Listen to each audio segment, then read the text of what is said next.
Welcome back to the channel. Today we're looking at the Hyundai IONIQ 5. This is the very first iteration that came out in early 2022, so it's a 2-year-old vehicle and nearly 80,000 kilometers on it. We're going to run around the outside, the inside, and then take it out for a drive. Very stylized when it did launch, still is. Pixelated lights, 80s feel. People didn't really understand the size of it because it looked like a hatchback, but it is a fairly substantial SUV, European standards anyway. Whether you're watching in North America, drop a comment and let me know. But it has a 3-meter wheelbase there, based on the eGMP platform from the Hyundai Motor Group, same as the Kia EV6, and now other models as well, such as the EV9 and other Hyundais, or Hyundais as we call it in certain markets. Starting off the front, clamshell bonnet, we'll open it up now in a second. Large H there logo, and then you've got that very flat, you can see some pixelated design in underneath, and then at night time this has LEDs behind it, so it lights up, beautiful light bar, and you can see these pixelated lights here as well. Down into a V, and then you've got these active cooling vents in underneath. And on some models, depending on the trim, this is a mid-trim model, depending on your market. Different markets would have different trim names. You've lights down here as well. Let me open up the bonnet so you can see there is a front storage area. And down here, two different sizes as well. There is a rear-wheel drive version of this, and there is an all-wheel drive version of this.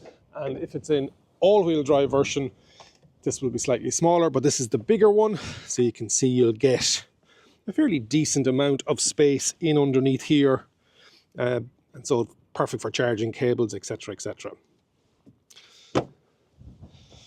So comes in standard range and long range, and there's been a couple of larger battery sizes added. This one is 73 kilowatt hour with 70 kilowatt hour usable. There's a slightly bigger one, and then they've brought out an even bigger one there more recently, so always check to see which size one you have, or whichever one you're going for, and have a look at the range, and we're going to have a look at that on inside. Depending on the trim will dictate, let's go around to the sunny side of the car so you can actually see this a bit better, will dictate whether it's a silver or a matte black wheel arch. You've got these lovely design bits, elements going on here. 19 and 20 inch wheels, these are the 19 inch. So when you're thinking about used, some of the questions you need to remember to ask is tyre replacements, what's that going to cost me? Just so you understand the overall running costs. You can see the clamshell crease there for that bonnet to open up. These are colour-coded wing mirrors, but you can get them, or side mirrors, you can get them in gloss black as well. You've got body coloured all the way up. Full roof on this, but there is a sunroof available in certain trims. Really nice. You've got this mad Zorro crease, as I like to call it, the Z or Z. And then you've got some matte black at the bottom of the door, a gloss black strip, and then scuff underneath, matte black. Comes in 9 different colours, a couple of matte versions as well, and on one of the early limited edition trims, these doors handles popped open, but now it's literally press this button here and it'll pop out, or press in on this section here, very much like a Tesla. This is keyless entry, keyless start. You just press that with the key in your pocket and it'll lock it, and it has retractable door side mirrors as well. Great size, great length, real practical. You've got the gloss black shark fin aerial at the top. You've got your spoiler. Doesn't have a rear wiper. Some people aren't a fan of that. I think it kind of came out around that semiconductor issue, and so they said, you know what, we're not going to put it in. You have your rear right hand side power tail. You've got 11 kilowatt in AC and over 200 kilowatt in DC.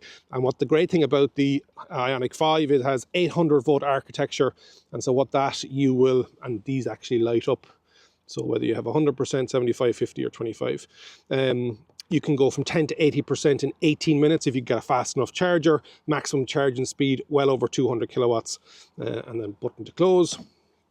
Moving down along the back, probably one of the nicest sections on the IONIQ 5. You've got your high level brake lamp, you've got your large H logo, then you've got your IONIQ spelled out in this kind of like 3D. You can see the pixelated lights on the rear as well. Totally different, nothing else on the road like it, like a real futuristic You got some reflectors in underneath, matte black, and then down underneath you've got your sensors, etc. 360-degree camera. This is a manual tail lift, but again, on certain trims you will get a power tail lift. So the rear trunk or boot space, it's about 1 meter deep by about 1 meter wide. You've got your tonneau cover here, and it's got a subfloor in underneath, so you could drop that floor down if you needed to, and those seats drop down as well, and as well as, depending on your trim, they slide forward and back. So lots of space here. One thing it's a bit shallow, it's the only thing. If you do need height, it's the only thing that goes against this boot. This car was kindly given to me by Hutton and Mead. You can see their sticker there on the back. And actually on the front, you probably spotted on the windscreen, it has their own sub-brand Drive Electric. So they have a specific section within the business that looks after EVs. So at Hutton and Mead, thank you very much for that. Before we go inside, I just want to make sure I've got all the bits and pieces notes-wise taken down. So 2 battery sizes. It was a 58 kilowatt hour and a 72.6, and this is the larger, so they call them standard and long range. Usable on this is 70 kilowatt hours. It came in 7 different versions and trim levels. It came in rear wheel drive, all wheel drive.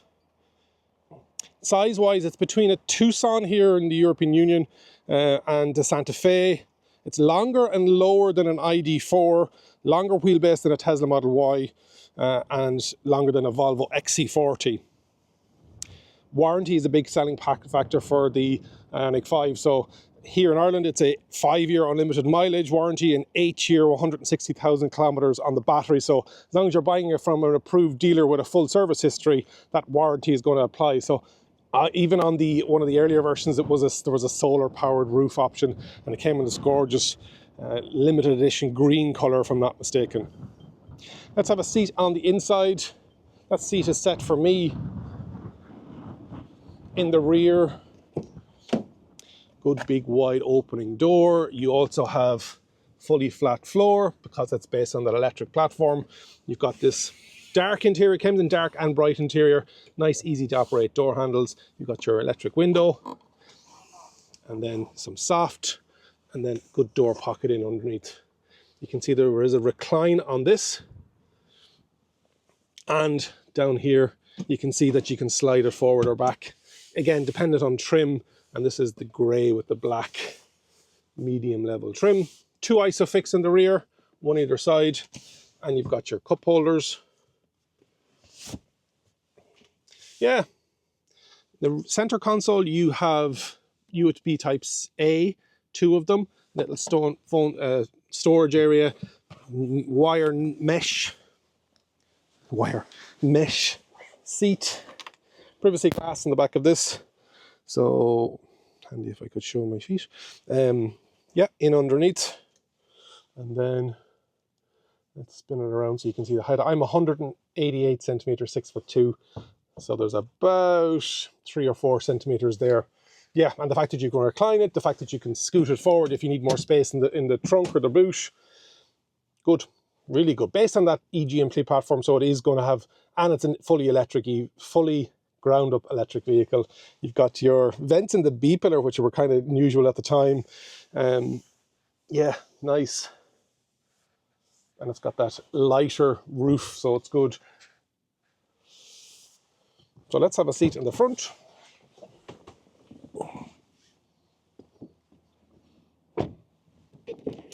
In the front, you have on the door, you have all of your electrics. You have your retractable side mirrors, you've got the adjuster, central locking, and then you've got 4 with the lock window button as well up here. Good door pocket in there, adjustable seat, and lumbar support.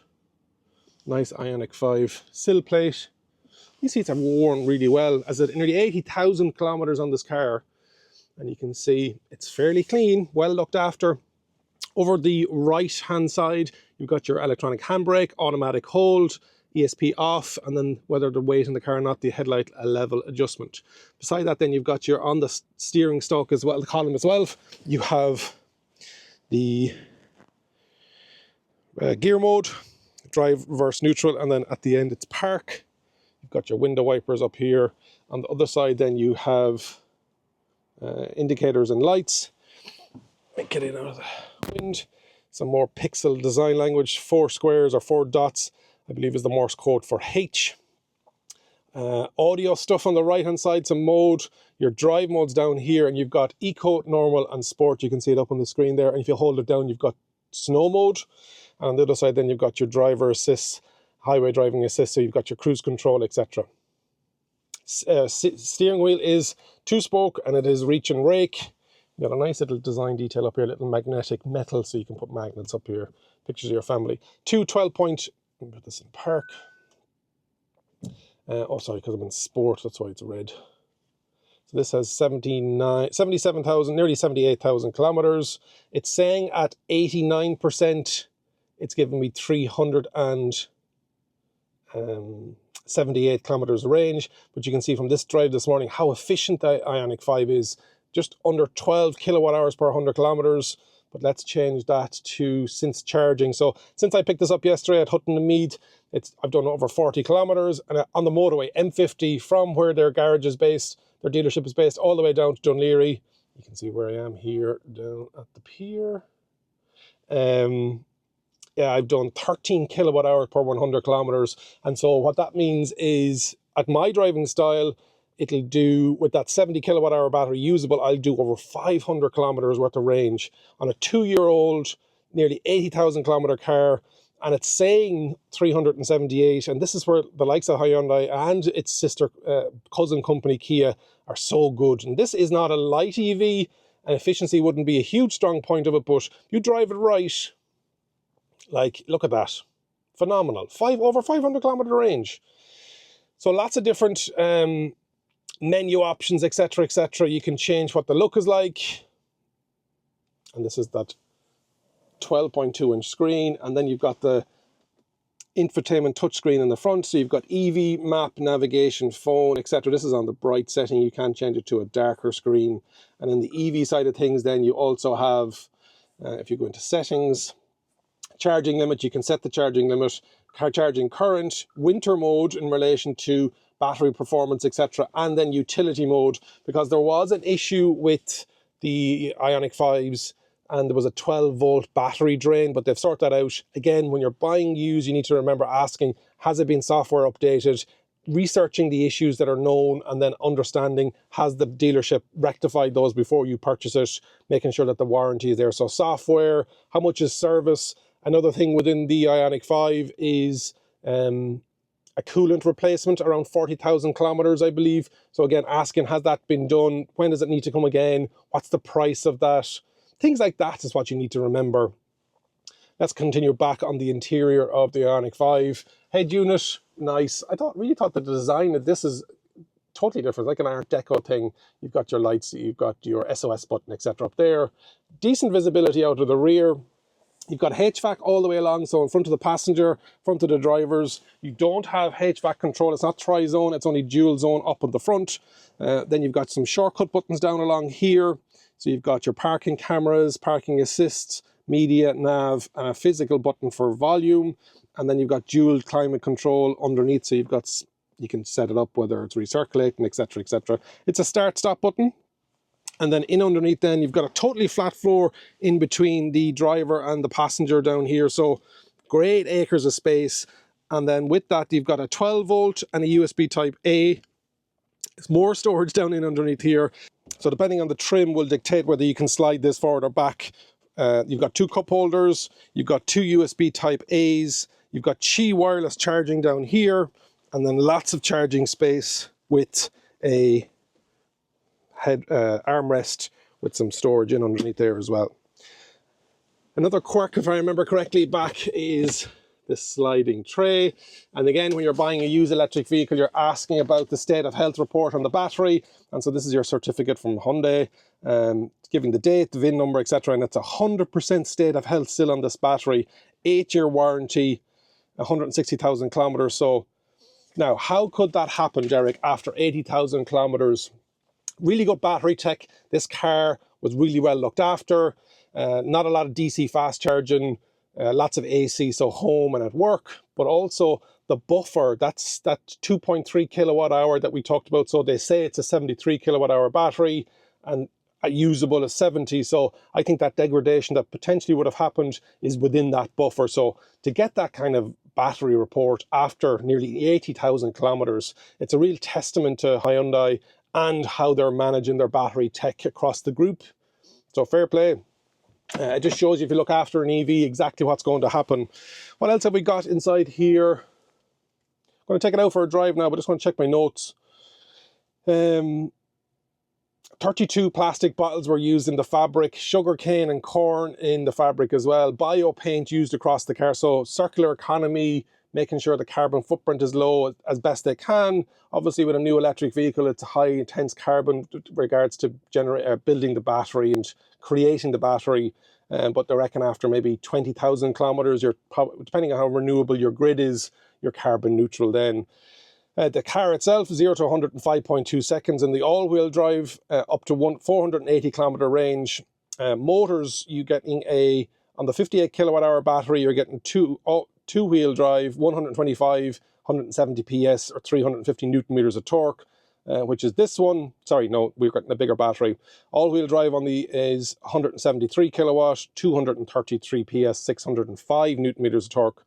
This one is the 70 kilowatt hour battery usable, and it's two-wheel drive, 160 kilowatt electric motor, giving you 217 PS, 350 newton meters of torque.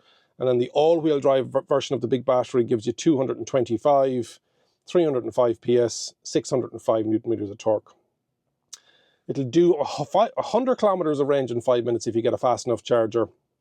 Vehicle to load technology as well, so there is an adapter where you can actually plug in to that port and you can outlet, and you can see that when I go back here, you can see where it says vehicle to load, and you can set the actual what you want so if you're running something, if you're camping or if you're at a barbecue and you're running some electrics off it, you can say I only want it to go down to 40%. So that's something that's handy as well. There's lots of driver assist in this car, so you're talking high beam assist, safe exit, cross traffic, reverse assist, pedestrian and cyclist, forward collision, lane keep, smart cruise, stop and go. Again, so check what trim you have to see what extras you have with it. Make sure that you're getting if there's some locking wheel nuts on it, make sure you're getting the adapter. It's a 530 litre boot, if I didn't mention that already. Checking the servicing costs, the 12 volt battery issues, make sure the software is good, the coolant change, software updates, and the last thing is it's a wired Apple CarPlay, Android Auto. Make sure you're plugging that in on the test drive, make sure that connection is solid all the way through. Otherwise, that's the exterior and interior of the Ioniq 5. Covered this on the channel when I came out new, so it's great to have it back on. I've forgotten how good it is because I'm going through new electric vehicles all the time. If you haven't already subscribed to the channel, please do so. But we're doing more and more of these used electric vehicle reviews just to go through and a refresher, etc. So, World Car of the Year, you can see why.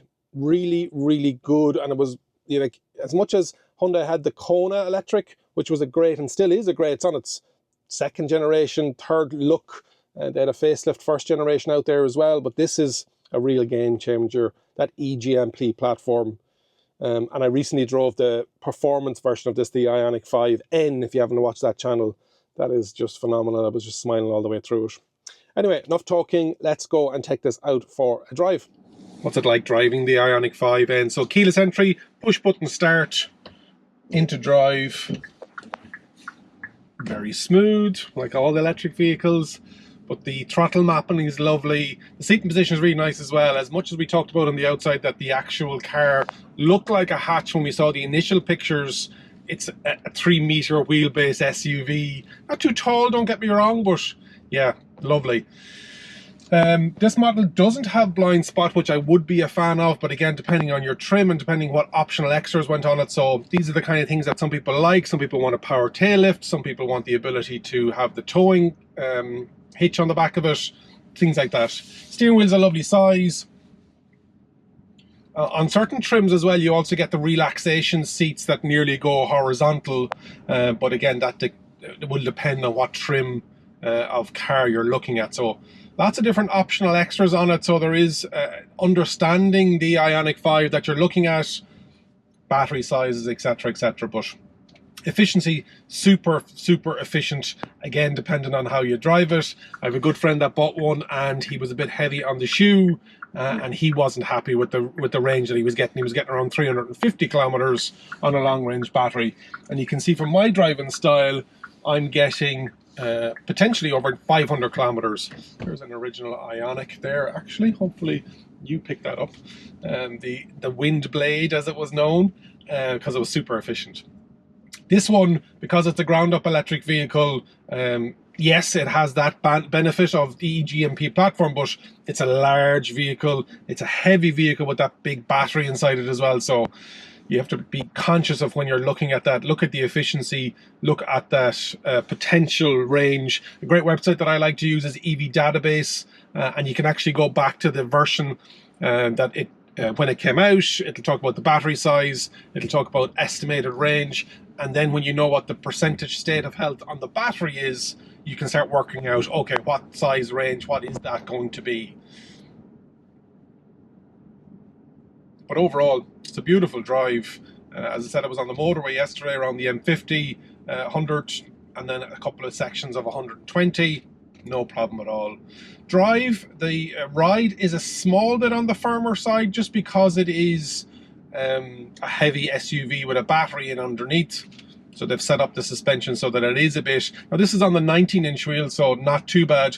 I believe it's even more pronounced on the 20-inch wheels. So again, take it for a good test drive. Don't bring it on smooth roads. Bring it on some uneven surface as well, so you can get a feel for it. Braking in the Ioniq 5 is also one of its features. It has regenerative braking paddles behind the steering wheel, and there's 4 levels. Level 3, Level 2, Level 1, 0, and I pedal. So there's actually 5 levels in total. You've also got that automatic hold. And so with I pedal, left hand all the way up, it is true one pedal driving. Beautiful. But you can do brake by pedal as well. Paddle, not pedal, where you can utilize those. So I pedal all the way up to 0. So it's great to have those regenerative brakings. Drive modes, I always leave it in normal. I rarely put it into sport. Eco, potentially with the all-wheel drive version of it. With Eco, these 2 French bulldogs here barking at everybody. Again, I'm not sure if you can see it on that camera, but they're not happy. With the Eco mode, on the all-wheel drive version, it decouples the front electric motor, so it's trying to get as much range out of the vehicle as possible. Again, because it's a heavier vehicle with that second electric motor, it won't be as efficient. So there's lots of things that you need to take into consideration. All-wheel drive, bigger tire, bigger wheels. Hopefully you've enjoyed my look around and refresh drive of this used Ioniq 5 from Hyundai. Thanks again to Hutton and Mead for lending me the car to carry it out, and there will be a full article on Nevo.ie, so you can read it as well as watch me waffling on about it. But a great car. You can see why it was voted World Car of the Year. Still a great car. This is 2 years later. You can even get a 3-year-old one now if you got a very early 2021 version. You can see going over some speed bumps there, no problem at all. But otherwise, hopefully you've enjoyed the review. If you haven't already subscribed to the channel, please do so. This is a series of used EV reviews. There will be a playlist on the channel. Leave a comment to let me know if you've had one, if you owned one, if you're thinking about buying one. Like the video and share it. And remember, if you think an EV is for you, leave it to me and I'll review. Thank you very much for watching. And if you enjoyed this video, I know you're going to enjoy that video too.